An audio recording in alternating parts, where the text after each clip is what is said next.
Do the legs. Do the legs, do the legs. Listeners, people out there in Frithcast land, Frithcast land. Can I just There's say, a whole land. can I just say how incredibly glad you are this isn't a YouTube video? I'd like to see them do this on television. Yeah. Thank you, Eccles. All right, well, I'm settled. Are you settled? I'm just about settled. Are you recording? Are the legs... Yeah, I'm recording, yes. All right. I am. Let's cast some frith. Let's cast some frith. Cue music. Wait, how do we cast frith? Oh, I thought you knew. Oh. You're the heathen. You're supposed to know these things. Oh, I'm doomed. Should we cue some music? Wait, yes, let's do that. Okay, music, please.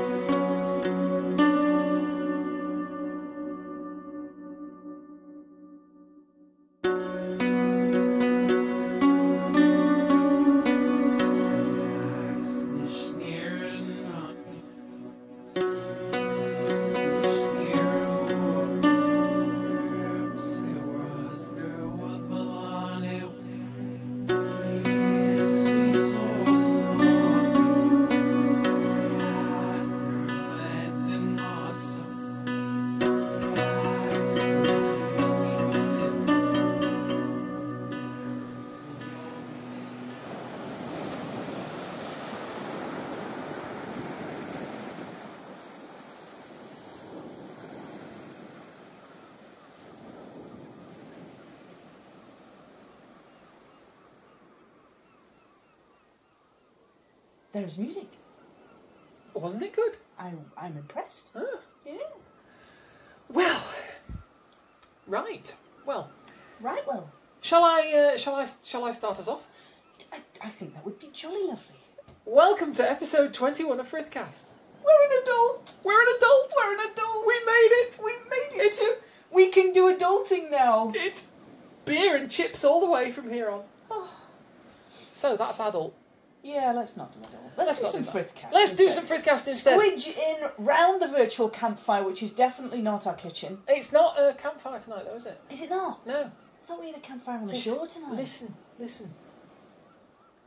Ooh, Can you hear the waves? that's different. You see? Yeah. I mean, we could have a campfire as well if you like. I quite like that. A little bit of campfire on the shore thing going on. I'm Yeah. all good with this grooviness. Okay, fair enough. So, lovely listeners, please pull up a plank and join us round our shoreline campfire for an episode of Frithcast looking at the gods of the sea. Indeed. Indeed. And So- if the lobster's getting in your way, just nudge him aside. It's Yeah, fine. he's all good. He's working out how to do marshmallows with pincer claws. It's not working out well for him, but we'll sort it. It's fine. Also, I brought me coffee out here as well, so if you hear clinking on the thing, that's probably just me. Okay, Sorry. we'd better introduce ourselves. We haven't done that yet. Oh, yeah. Oh, we're only like 5 minutes in. Are we? I don't Oh, know that's how long we actually are. pretty good for us. to I be don't know fair. how long we are in, because I don't know how much of this rubbish we're going to cut off the beginning. Welcome, lovely listeners, to Frithcast Podcast. Ta-da! Frithcast I'm- podcast. Frithcast Podcast. Red lorry, yellow lorry. No, I'm not even going to go there. 'cause She sells seashells on the seashore. She probably does in this episode. That would be appropriate. Yes. I'm Suzanne. I'm one of the UK ambassadors for TAC, which is the Asatru community. But anyway, I'm Kate. I'm not the ambassador for anything. I am a passing druid who wanders past occasionally, and learns things Well, the occasional thing. occasionally. It's So- been known, We're down by the shoreline for this episode. because I'm learning something particular tonight, aren't I? Well, it's possible. There might be the odd one or two things that we're going to have a chat about. I'd like to have a chat today about the gods of the sea, Okay. of which there are 3 that I know of. And one of those 3 is known a lot more than the other 2. Okay. So we're going to talk a little bit about all 3 of them, the bits that we do know, and we'll give you a sneak preview of next episode. I know, we've never done Wow. that before, I have know, we? it's like Da-da-da-da-da-da. It's like Hollywood. This. Are we doing like an after credits sequence? Yeah, well, we usually do an after-credit sequence, so we're going to do an in the middle of the episode sequence, Oh, because okay. we are rebels. Cool.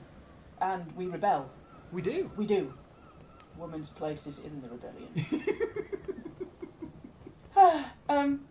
Where was I?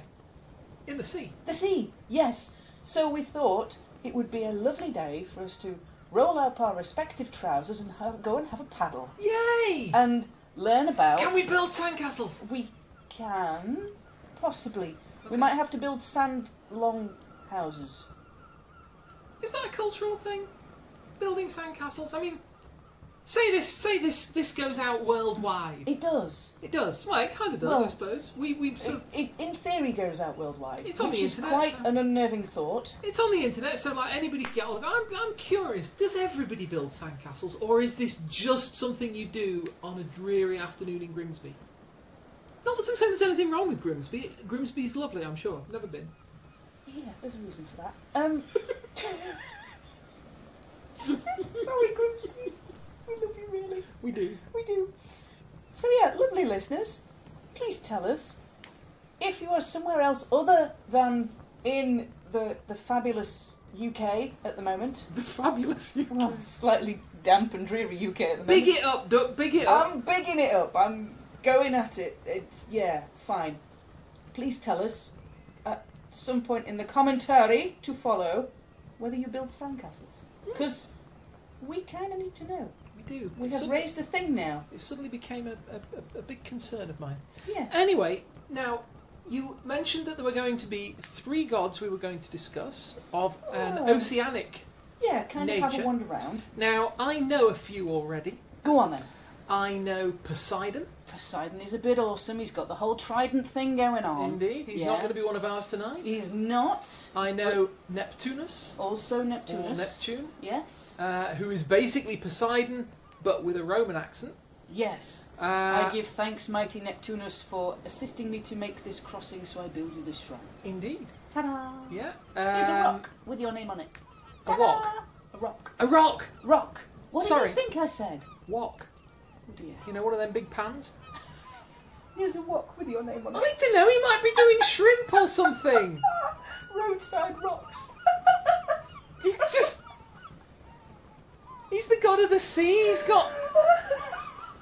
Does the god of the sea eat prawns or protect prawns? I'm not sure. I need to know. I need to know that as well. If you can answer me that in the comments as well, that'd be brilliant. Who else? Calypso. Calypso. Now Calypso got famous She did got famous. because she was actually a fairly minor deity in the pantheon. In fact, I think, was she even a deity? Or was she a nymph? I think she might have been a nymph. Now I think on. That's a pretty That's off nymph. That's a hell of a thing to say if it turns out she's actually a full-on god. Yeah. Let's say she's a god. Better idea. Pascal's wager, Yeah. the pagan version. Pascal's wager means we don't get drowned because we're in Derbyshire and we're the furthest point from the sea we can get in pretty Doesn't much matter, any they're direction gods. in this country. They can bring the sea to you. I don't need them bringing the sea to me, not tonight. Okay, Even so though we're technically sat by the shore, because Of we course can we listen. Oh, of course. There it is. Of course we are. We are. Now, so it's not Neptune, it's not Poseidon, and it's not Calypso. It is not. Please They tell are me not. who we are going to be talking about. So, we're going to have a chat about a couple who live in a great hall under the waves called Aegir and Ran. Okay. And we're also going to be touching a little bit on Njord. Njord. Njord. Okay. So, Aegir and Ran to start with. Their hall and their dominion, if you like, because it's kind of not lands, it's a bit too soggy. Okay. Their dominion is under the waves. Dominion's good. And Aegir is one who is known. There's not much on this pair in the lore that we have. There's a little bit in the Poetic Edda and a little bit in the Prose Edda, and not many other places. So those sources will tell us that this couple dwell in a great hall under the waves. Aegir is generally the more benevolent. Okay. He hosts great feasts for the Aesir and Vanir. Mhm. He can be associated with brewing and generally... Frying shrimps? No, not frying shrimp. Well, kind of. Maybe frying shrimps with the feast part. Yeah. I'm not quite sure how you'd fry a shrimp under the ocean because it would keep floating out the pan. I don't know whether you fry shrimps. No, I don't know either. Lovely listeners, we need to know. We're going to be asking you a whole load of questions, and the answers might not make a whole lot of sense when you give them to us, but that would be great, thank you. So he hosts feasts and mighty banquets for the gods in the hall under the ocean. So he's generally seen as the more benevolent of this couple. This generally leaves you with the option that Ran is the less benevolent of this couple. When you say less benevolent, Yes.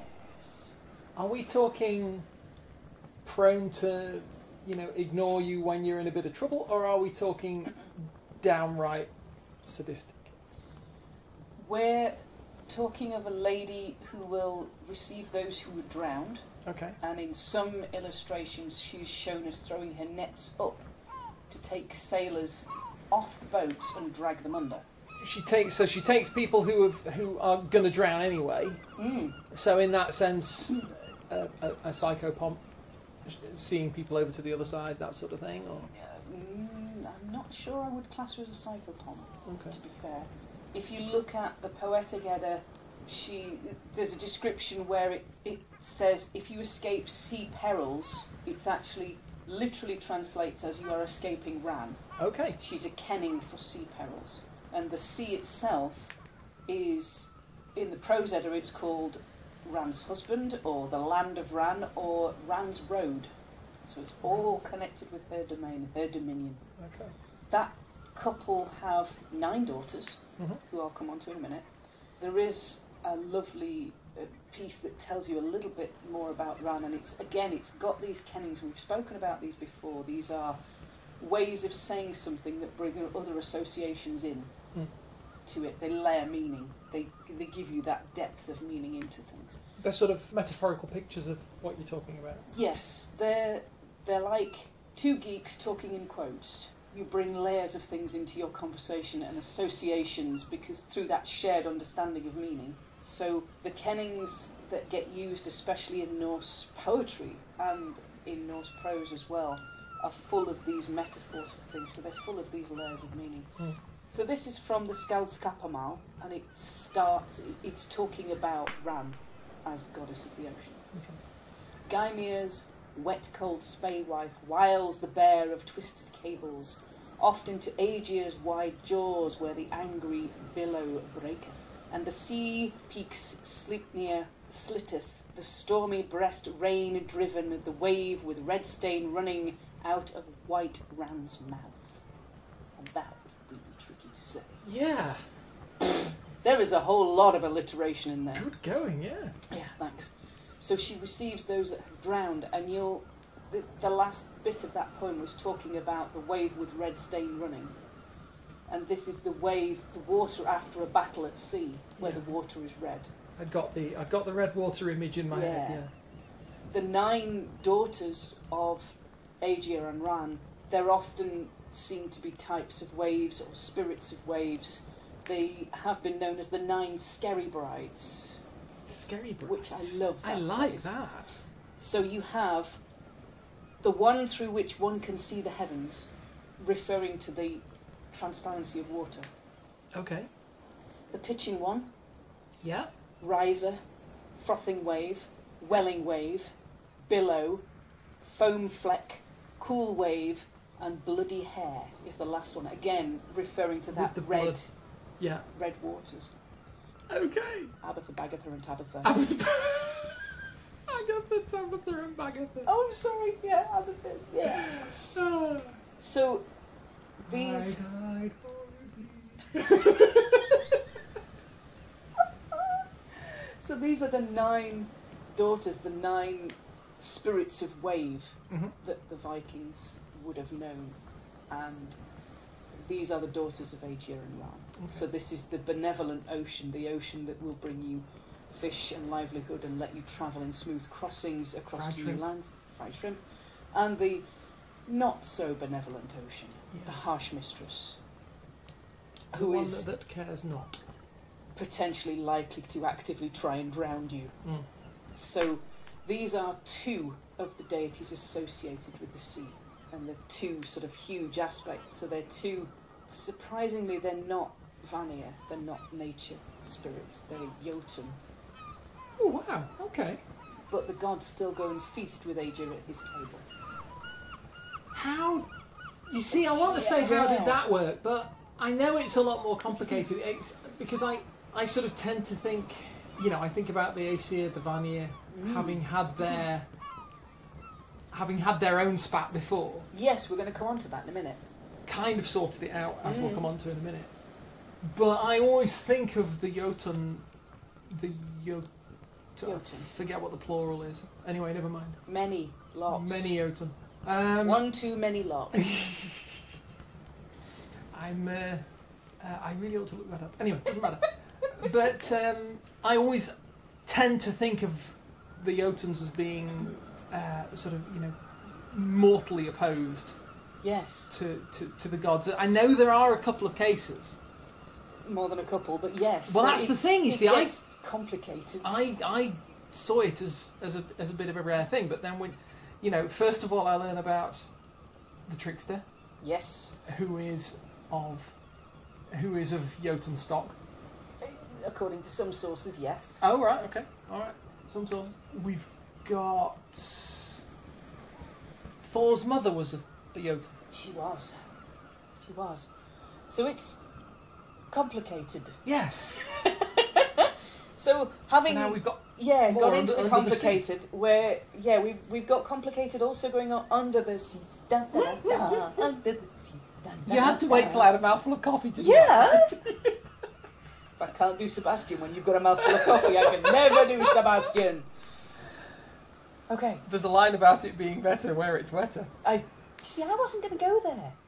That's polite, civilised listeners out there. I can't help it if I spill coffee all over everything. Just as long as it's not over the phones, we'll be fine. It's good. It's all good. It's all good. Speak on. Yes. So, the last one I want to talk about, the third of the three, indeed, is Njord. Njord. Now, you might know him as the father of Frey and Freya. He's Vanir.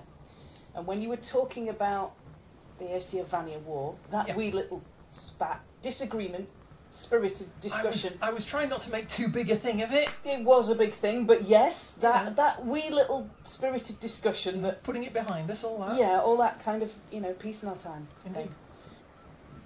Right at the beginning when they have the Aesir-Vanir spirited discussion... Kerfuffle. Yes. Rumpus. Shouting and yawping. Shouting and yawping. We'll put a translation in the notes, it'll be fine. If Frack you're not off. from Derbyshire, you might not understand shouting and yawping. Isn't it roping? Is it yawping or roping? Shouting and roping? Shouting and roping. I don't know now. It is shouting and roping. I don't know now. Remembered. I'm obviously not Derbyshire enough. It's alright, we might need to brush up on our Derbyshire and we're actually here. Crikey. So we're going to talk about Njord. He is the father of Frey and Freya. Mm-hmm. He is associated with the sea and seafaring. He's associated with the winds and fishing. And because he's Vanir, you've also got things like crop fertility and wealth in there as well. He is, according to the Eddas, one of the future survivors of the Ragnarok. Okay. And sorry, it took me a minute there. Yeah, that Ragnarok, that wee kerfuffle that we have at the end. The rumpus yet to come. Yeah. The rumpus yet to come. According to certain interpretations. One of the future survivors of the Ragnarok. Okay. Because I thought it was like just two folk who ended up in a tree. Yeah, let's do a whole episode on that later on. Okay. Yeah. Spoiler alert. When your entire theology, if you want to call it that, your entire cosmology is based on fate. Yes. And predestination. Yes. You're allowed to do spoilers. Am I? The whole thing is spoilers. Spoilers, sweetie. Spoilers. Spoilers. So, Njord, I will talk about him in the last few minutes. Please, carry on. Father of Frey and Freya. Mm-hmm. The Lord and the Lady. Okay. Associated with the sea and seafaring and wind and fishing the veneration of him, especially along the coast, survives into 18th and 19th century Norwegian folk practice, where the god is recorded as Njor, Njor, and he is thanked for a bountiful catch in folklore in Norway. Wait. Go on. I know we're summing up. We are. You know. Well, we haven't quite got to the summing up part, but spoilers, but yes, go ahead. Njor. Njor. Njor. Is this why it's called Norway? I don't know. I'll have to go and look. Now, I apologise if there are Norwegians listening. I mean, obviously, I've always interpreted it as being the North Way. Yeah. And I've heard people call it the North Way. But if you're saying it's survived, it's in folklore. Yeah, I just wondered because they are. I mean, if you, it just lit up the bit of my. I have a memory that goes back at least a few minutes. No. Yeah, and I. Wait, do you have a memory that goes back at least a few minutes? I can't remember. Lovely listeners. But it lit up the bit earlier on when you said that the sea was known as Ran's Road. Yes. I don't know. At least one source that calls it Ran's Road. It just went Njord's way in my head. I don't know. I'm always interested in etymologies, and half the time I'll have a stab at one and get it completely wrong. But it takes us on interesting places where we can have an attack at things. It's something I shall look up. Have we talked about the trickster's flighting yet? Flighting being like a rap battle, a contest of insults. A knife. Might have mentioned it in passing. A sort of knife fight with sharp tongues. Yeah, kind of a knife fight with sharp tongues. Yeah, we have. Yeah, I think we mentioned it before. The trickster manages to get into a hall, and there's a story in the myth cycle called Locust Flighting, which is about this insult contest. And needless to say, through most of that insult contest, the trickster has the upper hand. He basically, what is the word? Slays everybody, but not literally, because that would be messy. He verbally sinks his teeth right into a whole lot of people, and one of them he sinks his teeth into is Njord. Okay. Because he says to Njord that it's an open secret that Frey and Freya were children of Njord's union with his unnamed sister. Okay. Njord is not hugely happy about this, but he basically says, and my reward was somebody who is called the Prince of Asgard in Frey. And everyone's like, yeah, okay, he's got a point. The ends justify the means. Yeah, so he never really kind of addresses that point, but he says, no, look at this shiny thing over here. That's much Squirrel! More, yeah, squirrel! It's a really big upside down squirrel.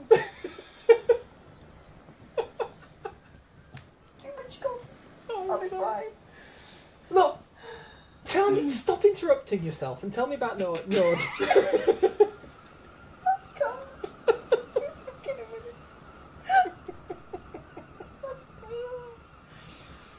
It's the sea air that's doing me kind of good. Totally professional. All the time. Yep. All the time. So there's only one more thing I wanted to mention about Njord. Did he win the flighting, or did he just go and that was that? Mostly talks the hand. Oh, fair enough. Which the trickster kind of just moved on to his next target. No. In the flighting, when that happens, I mean, we'll hopefully have a whole episode on the flighting because it's awesome and terrifying, all in the same respect. But the only person who can basically bring the trickster to heel is Thor. Okay. So he's the one that stands up and went, right, you've had enough. You're going home in a taxi right now. And that's the end of it. But up until that point, he basically takes a pop at everybody sat in that hall. Every last god and goddess, Aesir and Vanir alike, get an absolute mouthful from him. Well, yeah, I'd love to do a whole episode on that in the future. But I'm sure we can arrange this. Njord, there's a couple of last things I want to say about him. If you look at the Saami mythology, he's associated with a deity there called the Old Man of the Winds. Which is an awesome name. It is. Who is a deity who rules over the rains and the winds. Okay. Now, Njord, spoiler alert, gets married. Okay. And it's not if there is such a thing as a traditional way to get married in the sagas, this is not it. This is so not it. This is a marriage, let's just say it starts in some very unusual circumstances and it kind of carries on with the theme of, you know, things that don't quite work out the way you expect them to. Okay. So the next episode, spoiler alert, is going to be looking at how Njord, god of the sea, god of fishing, god of the coasts, god of seafaring, ends up getting married to a mountain giantess. Another Jotun. Another Jotun, Skathi. Skathi. Skathi. So, next time round, we're going to look at, can the mountains love the sea? Cool. Can a marriage work between a god of the oceans and seafaring in the winds and the seagulls, the shoreline, and can that work with a goddess of the high mountains, the snow, the ice, the hunting? Two environments that you wouldn't ever put together. But if you look at the geography of Norway, they often are. Yeah. You know, you have the fjords and you have the deep waters and you have the high mountains right next door to each other. So next episode, we're going to have an explore of that. I know we said we'd do story time twice a year. We did. Once every 9 episodes. But I like story time. Okay. So next episode, I'd like to have a look at the story of Njord and Skathi. This is about it for this episode. Okay. We hope you've enjoyed our zoom around under the sea. I'm sorry if I distracted us a bit. It's quite all right. With a little bit about the 3 deities of the sea. Yeah. And we will hopefully talk to you all next time. So I've been Suzanne. I am one of the ambassadors for TAC, the Asatru community. You can find me on Facebook as Suzanne Martin, or you can find me on Twitter at Suzanne TAC. Leave me a comment, drop me a friend request.